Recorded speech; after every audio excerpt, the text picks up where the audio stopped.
Greetings, unsettled souls, and welcome to the Correct Views. Sam I.B. Gangi reporting for the Media Speaks as we launch into today's show. Like 9 million articles to get to today. So we're just going to launch right into them, one after the other after the other. The first one I want to get to here is lawsuit. Cops put a bag on a woman's head, strap her to chair, and choke her to draw blood for a Nazi test. Do you believe that? Good, because it wasn't for Nazis. It was for a DUI test. It's this country. Are you mad? When I said Nazi, you believed it, didn't you? Didn't you? That is our country that I'm speaking about. And you're damn straight this is my lead-off story. And I don't care if you're one of those people in that idiot group that don't like what I say. All that means is I'm right and you're wrong. Steve Watson, Infowars.com.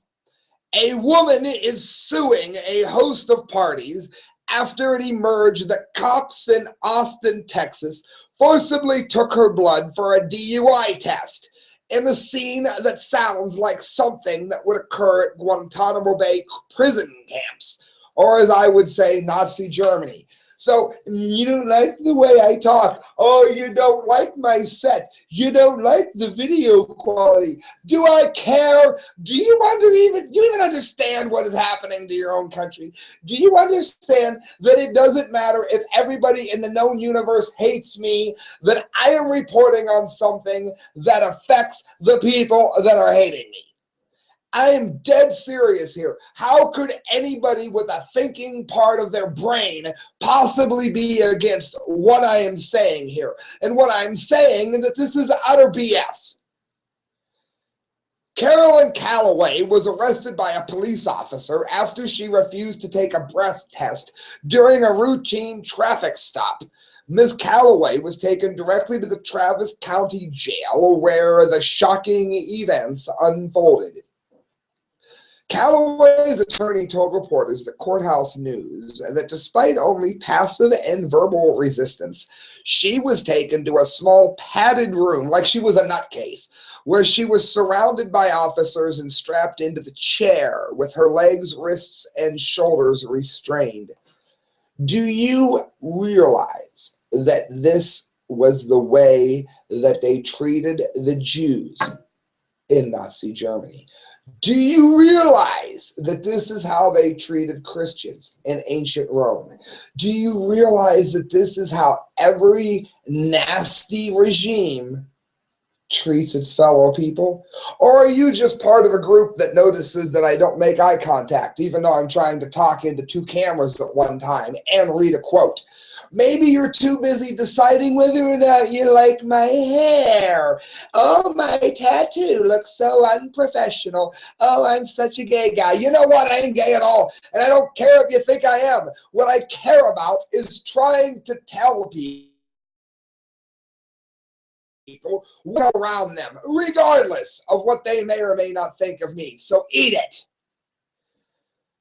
All the hood did was cause Calloway to panic further as she could not see what was happening. So they put a hood on this woman's head for no reason at all because they said it was going to take her anxiety away. A contracted nurse who should be disbarred from the medical profession was on hand to perform the blood draw with a hooded woman, terrified, trembling. But according to the complaint, the needle popped out because Ms. Calloway's shaking and blood is spewed on to the officers, who had no business bothering her to begin with. Defendants continued to abuse, determined, and to take Mrs. Calloway's blood, In order to stop Ms. Calloway from trembling, one of the officers used a chokehold pressure point on her neck until her body went limp, the complaint further notices. Let me tell you something. I took martial arts long enough to know how to defend myself. I'm not afraid if someone steps up to me. Am I a master? No. If you're a master, you're probably going to kill me. If you're better than average, you're probably going to kill me. But the point is, I know how to defend myself. And to learn it, God bless Master Blackwell at Victory Asian Arts. Free shout out. I've been choked out because there are times that, you're going for one move and somebody goes for another move and you end up in a chokehold. Well, it's happened to me, and I've been choked to the point where I had to tap and redo the fight. It's how you learn. It's what they do in martial arts schools. It does not make you less calm to be choked out. That is coming from somebody who has been choked out. Let me tell you what, it is not an enjoyable experience, and I know it's shocking to believe, but it's not going to make you less calm. Freaking morons, man. Defendant Ramsey Graham stabbed Miss Calloway again while Miss Calloway was limp after her body went limp from the terror. And it continues. When the officer released her neck, Miss Calloway gasped for air. She could not see because there was a bag over her head like Guantanamo freaking Bay, but she felt the weight of a boot on the crook of her arm, which, along with the rest of her body, was still tied to the chair. Well, maybe the way I speak makes this story somehow a little bit less relevant. Right? Injuries sustained by Calloway during the ordeal included nerve damage and severe bruising, most prominently on her neck as a result of the choking at the hands of the cops. She said that she is also suffering from post-traumatic stress disorder. I bet she is after that. Calloway was charged with DWI based on blood test results, but the lawsuit outlines that the results are likely inaccurate owing to the circumstances. For those of you that don't know, adrenaline can actually affect your alcohol content. And look it up. I didn't make it up. Don't blame me. It's true. She is suing the city of Austin, Travis County, Austin police officers, county sheriff's officers, pro-touch nurses, and one of its employees on the grounds of unlawful search and seizure, excessive force, assault and battery, negligence, and medical malpractice. God bless her every step of the way. Calloway is seeking, it says, punitive damages for emotional injuries, pain and suffering, embarrassment, humiliation, indignity, medical bills, lost wages, and legal fees, which, if I'm not mistaken, is exactly the way ancient Rome treated its lesser citizens.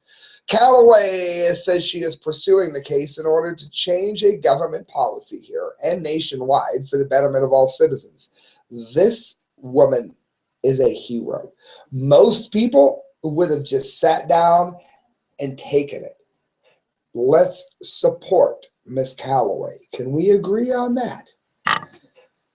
It says, as InfoWars, where I'm quoting, has previously noted, breathalyzer tests have proven to be inaccurate in a high percentage of cases, which many factors rendering the results little more than scientific guesswork. If you question me, there is a link to it. Further research has shown that police officers often influence the results of breathalyzer tests, resulting in inaccurately high readings, which means you get a DUI for nothing so they can get paid. Drivers are well within their rights to refuse to engage in such tests. Blood tests can also produce false high readings of alcohol levels if they are not conducted quickly and properly. It goes on that this information is important, many argue, because it means that enforced tests could provide police with self-incriminating evidence. Friends, if you're in favor of this, you need to take a real long, hard look in the mirror and ask yourself, what kind of person are you? I mean, really, did you just hear what they did to that woman? This is insanity, friends. This is the freethoughtproject.com. Man indicted for assault despite police being caught on video viciously attacking him. Now, for those of you that don't know, I am healing from what was a rather dreadful snowboarding accident.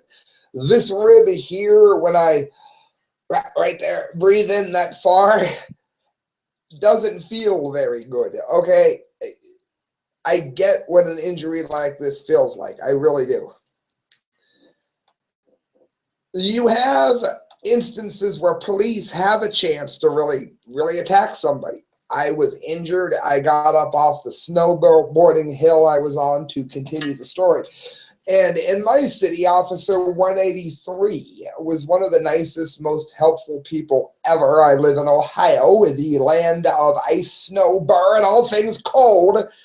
And he was very helpful. Sometimes you get an officer that is not as cool as Officer 183 of the Canton Police Department.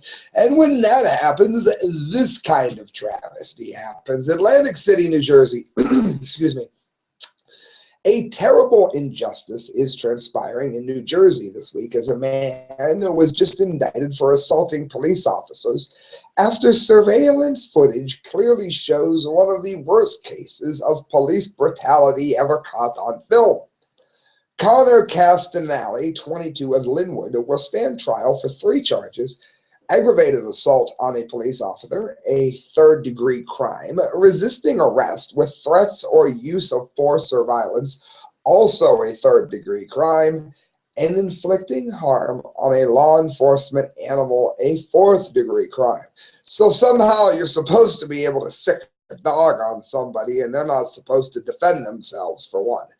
The incident happened in the early morning hours of June 15th, 2013. Castanelli was kicked out of the Tropicana Resort for being underage. The entire stop was caught on video after Castanelli left the casino. Officers stopped him, questioned him, and made him empty his pockets and eventually sent him on his way.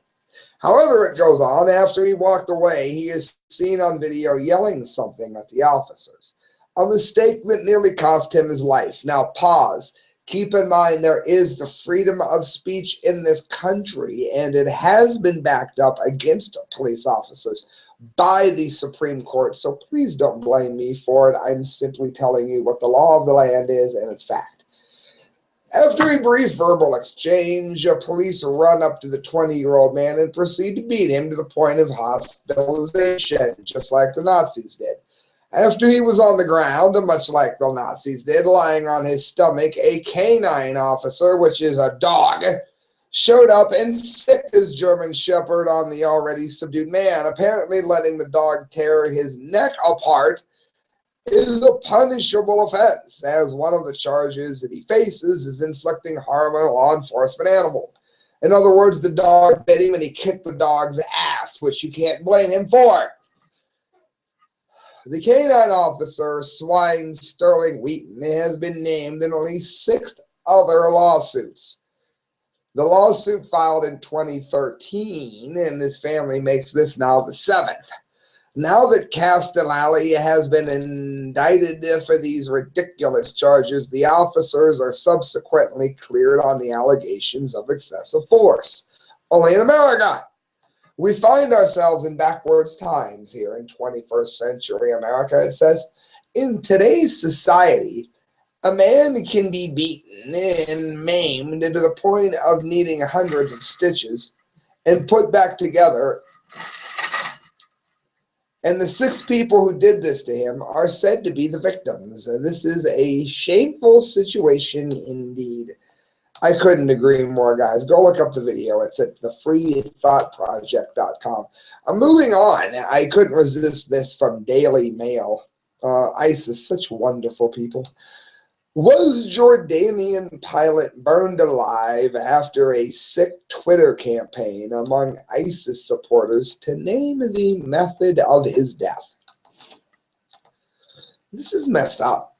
Basically, ISIS captured a Jordanian pilot and left it up to their sick minions exactly how he was going to be killed. And they burnt the man alive inside of a cage and smashed him with a bulldozer. Now, these people of the religion of peace, Islam, that did this, they are wondering why we do not accept Sharia law. Now, this is not an attack on regular Muslims. I'm a Christian. Regular Muslims, you are like me. I'm a regular Christian. I'm not talking to you. I'm talking about the nutcases here. We don't want Sharia law because we're not Islamic. We don't want to be Islamic. And the only way you can make us become Islamic is to terrify us into it, because we think you suck, and we think your extreme indoctrination and viewpoints of your religion suck, and we think that all of you can go to hell. That is why you can only get people to join your religion if you're a nutcase or if you threaten us. Other than that, we all tell you to go to hell. That's the simple truth. I'm being dead honest here, and this is why.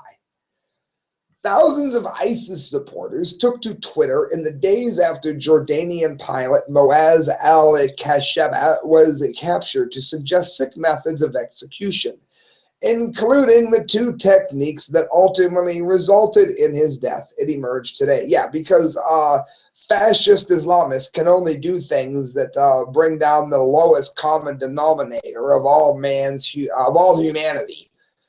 Kasaba was seen, being burnt alive before being run over by a bulldozer in a 22-minute long video released by the terror group yesterday, in which the level of barbarism and brutality sunk to new lows, even by ISIS depraved standards.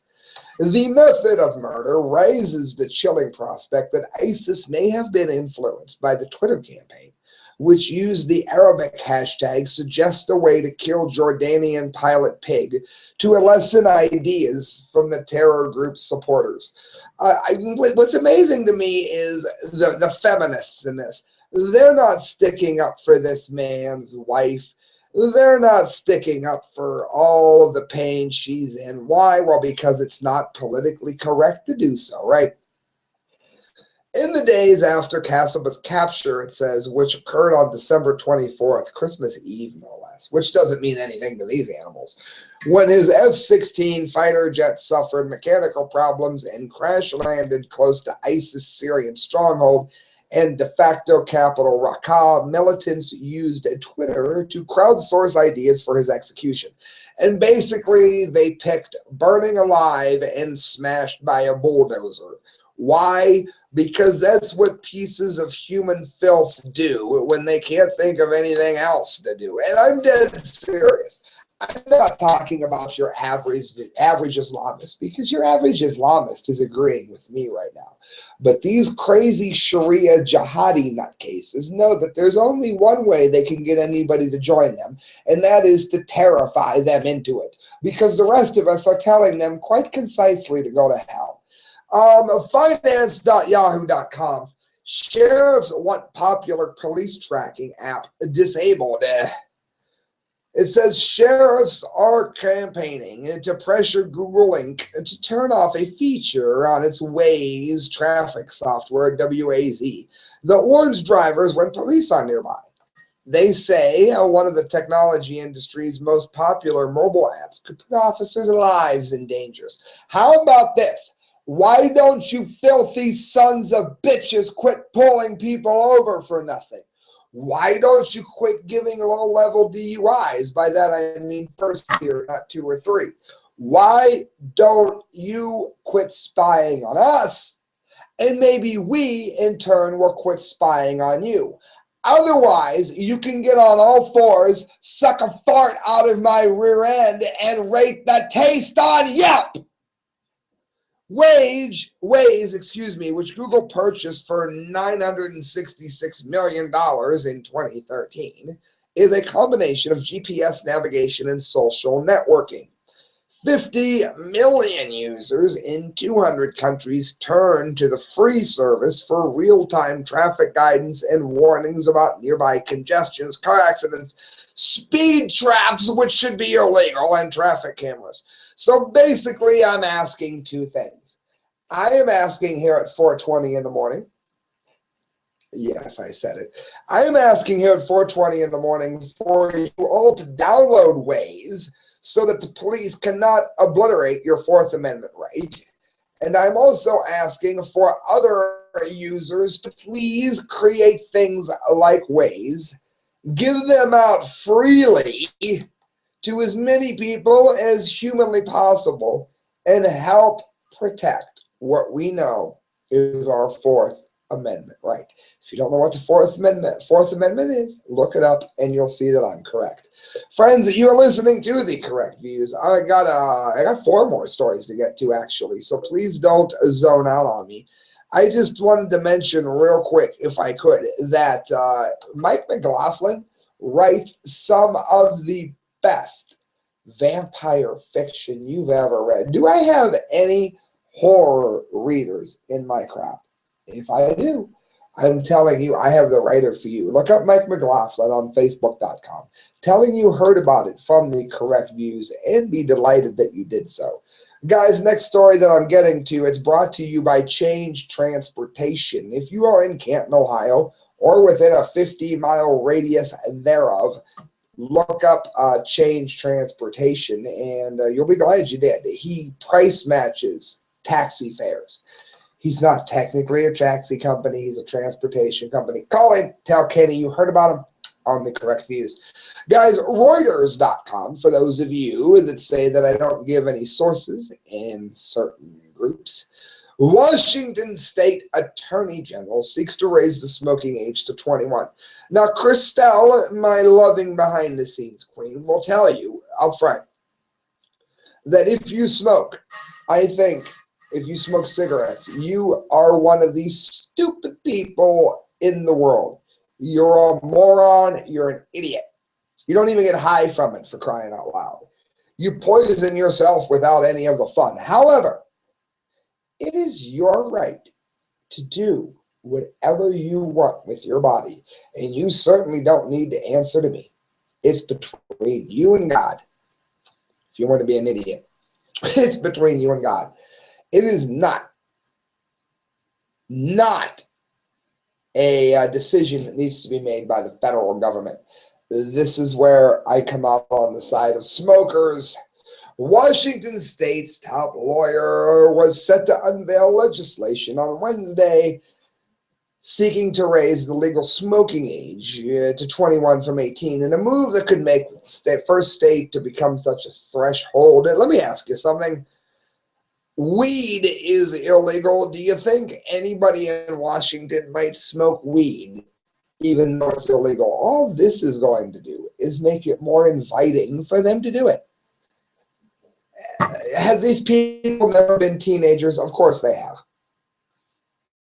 The question is rhetorical. They're doing this to get votes. More people are going to smoke because of this, not less. Attorney General Bob Ferguson will announce the bill later on Wednesday in Olympia, the state capitol's office said. The drive behind this is the health and well-being of our youth in the state of Washington. It's for the children. A spokesman, Peter LaVille, said some other jurisdictions have raised the age and seen real impact on youth smoking rates. No, all you've seen are youth smoking behind your back because it's illegal, because now they're doing it and they're being more careful about it because education works. Most of you listening to my voice did not shoot heroin today, not because the government told you not to, but because you know that it's a boneheaded idea. That is the way you get the numbers to go down. What they are doing is the way that you get the numbers to go up. That is why we're libertarian. Friends, this is also Prevent Disease by Marco Torres. It's time to stop perpetuating the myth that sunlight causes cancer. This is simply one of the most interesting articles I've come apart in a long time. I was very happy to see this. An individual's view of health determinants is directly correlated to their sources and how they process information. Regardless of its accuracy, when something is repeated a sufficient number of times, people will start to believe it. The cancer and sunscreen industries have made it their mission to convince the world that sunlight is a primary cause of skin cancer, when in fact it has been shown to prevent it. In fact, considerable evidence shows that blocking the sun's rays from reaching our skin with, for example, sunscreen, significantly decreases our uptake of vitamin D levels, which to high mortality, critical illness, mental illness disorders, and cancers itself. Now, I found this rather interesting because I used to date a lovely lady, hello, shout out to Lauren, who was so white as to make me look like an African American. And I'm using an analogy. I'm not being racist. Come on, have a sense of humor or tune out. I look like a brother, okay? The amount of parabens, look up parabens if you don't know what I'm talking about, that she brought into her body by blocking the sun was very likely more harmful than the sun itself. My mother was whiter than the wall. See this wall here that I'm covering up? That wall. White. But it's better off to be a little warm and cover yourself than it is to bring these sort of parabens into your body. And again, if you don't know what that is, you need to look it up before you question me on it. I'm mentioning this because this article, and you can look it up at, I gave you the article, it's an InfoWars. The trouble is, a little bit of sun is good. What I recommend personally is getting some sun, just a little bit darker than they say that you should, maybe even a light red, and then either wear a long sleeve shirt or use an all-organic sunblock, which is not going to be as strong as the others. If that doesn't work for you, then you're going to have to wear a few more clothes, but that's much better for you than what I'm about to read here. It says I keep hitting this table. People live are getting bonk, bonk, bonk. Sorry. The southern hemisphere is currently experiencing record temperatures, rising the mercury to levels many regions have never experienced. Some climatologists have stated that the trend will continue in the northern hemisphere come July. That would be our summertime for you Kesha fans. With these hot temperatures come extreme warnings from public health officials to slather on the sunscreen to prevent skin cancer and specifically protect us from melanoma. Is melanoma deadly? It definitely can be. There are more than 70,000 cases in the U.S. alone every year, and almost 10,000 people will die of the disease yearly. Melanoma accounts for less than 2% of skin cancer cases, however, but the vast majority of skin cancer deaths. So before anybody says that I'm downplaying skin cancer, does it sound like I downplayed skin cancer, Christelle? Not at all. All right. One of the 7 most common cancers in the U.S., melanoma is the only one whose incidence is increasing. Between 2000 and 2009, incidence climbed by 1.9% annually. It's also the most common form of cancer for adults between 25 to 29 years old and the second most common form of cancer for young people 15 to 29. Now, what's fascinating is the claim by public health watchdogs that almost 90% of melanomas are attributed to exposure to UV radiation from the sun. They claim that regular daily use of an SPF 15 or higher sunscreen reduces the risk of developing melanoma by 50%. Oh, really? He asks. What's interesting is how many people never stop to think about how humans survived on this planet for thousands of years, working outside for hours on end before the industrial era. There was no sunscreen. I bet there was a long sleeve shirt. There was common sense and people not getting skin cancer. Oh my, how did we ever make it, he writes, without sunscreen, drugs, and vaccines for thousands of years, and suddenly we can't survive without them at all? All of these artificial substances do not increase a healthy life expectancy. They increased a diseased life expectancy. People are far more sick and ill today than they were a century ago. Yes, they live longer, but at what expense? So, by the way, if you haven't read the recent article, How Fearmongers Depend on Keeping You in a State of Panic, there's a link to it for profit. It may help to clear up any confusion on the motives moving forward. The scare tactics regarding the sun and UV rays are no exception. Sunlight does not cause skin cancer. It is your best defense against skin cancer. Now, they don't do a very good job of mentioning it in this article, so let me clarify it. A really nasty-ass burn over and over and over again is going to cause you to get skin cancer. That's why I'm mentioning the importance of a long-sleeve shirt. Shazam, Sparky! Exposure to ultraviolet B radiation and sunlight provides the mechanism for more than 90% of the vitamin D production in most individuals. Again, I told you at the beginning of the show I live in the land of ice and snow, so I take vitamin D. Do they specify whether it's just the sun or whether it's tanning beds as well? Tanning beds in moderation, I've seen in other studies, can be good. Tanning beds all the time are a death sentence. It says the widespread use of sunscreens, particularly those with high sun protection factors, which is an SPF, may lead to a significant decrease in solar-induced pre-vitamin D3 in the skin, resulting in a vitamin D level which is insufficient for protection. And again, this article goes on and on and on. Here's what I'm going to take away from it for anybody listening. The sun does not cause cancer. Overdoing a severe sunburn can cause cancer.